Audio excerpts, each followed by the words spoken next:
So we're here in Fer Da Silva's studio. Fer is another personal favorite artist of mine that I knew I had to have in my program once I launched my own platform. He's not only one of the nicest people I've ever dealt with, but also his work really stood out when I first saw it. It kind of stood out as a bit of a modern interpretation to what I remember seeing from the late and great Jim Dine. And that's when I first got in touch with Fer, and I'm so happy I did. We've had, I think, a wonderful working relationship since. He's also a really nice guy. Maybe you could start a little bit with telling us how you first got started. It's a long story, of course. I really want to make it short. Art has been always like part of my life ever since I was a kid.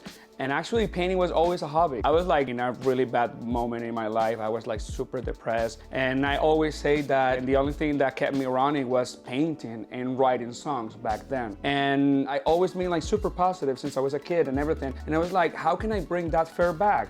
Like really optimistic, really happy, really everything. So I remember this phrase when I was growing up that you have to give out love in order to receive it. And I asked myself, how can I give out something that I'm not feeling now? So I'm gonna convince myself that I'm gonna give out love through my painting, and that would be my way of giving out love. And when people receive my painting, that would be the way, and I'll receive love in return somehow. And of course, one thing led to another, and it's been my biggest blessing ever. And I always say that probably if I knew all the good things that were gonna happen after that, maybe I wouldn't have suffered that much, but maybe I wouldn't have created them. And that's what I want to share with my work. I love that. So obviously a lot of different pieces, a lot of different colors. Is there a specific way when you first get started on a piece? Is that more like an intuitive process? Is that more planned out? It used to be more intuitive back then. Like I would literally just go with whatever I see and I feel. But I guess like the more you start working and you get commissioned, you need to like learn the client. It doesn't matter like the details that we see in everything.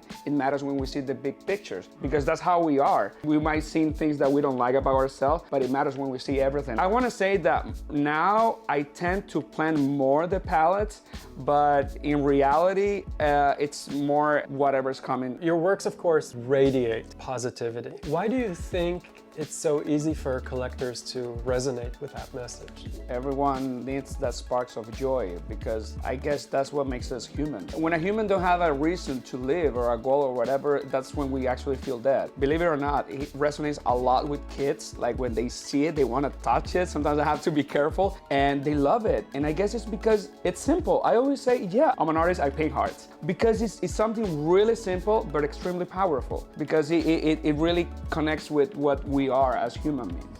I feel for me it's more of kind of like a mantra that you've created and have chiseled and sculpted over the years and really excelled at. And that's why I think your work is so beautiful and it finds such a large audience. One question I like to ask every artist I work with is one of your favorite pieces. Tell us a little bit about that and how that work ended up finding the perfect home. One of my favorites, and it's because the impact that took on my career, and it was this piece that was commissioned for this big gala in New York, the Angel Ball. Oh, sure. Because it was for this amazing foundation called Gabriel's Angels. It's created by Denise Rich after her daughter passed away due to leukemia, and it's been amazing. They raised more than $45 million for cancer research. $45 million for cancer research. And you know what's amazing? They commissioned this piece for their gala so people can actually take pictures in front of it. And I want to say that that was my first piece that took my career to the next level since I moved to New York City. It was a really special one because it was so big. It was 10 by 10.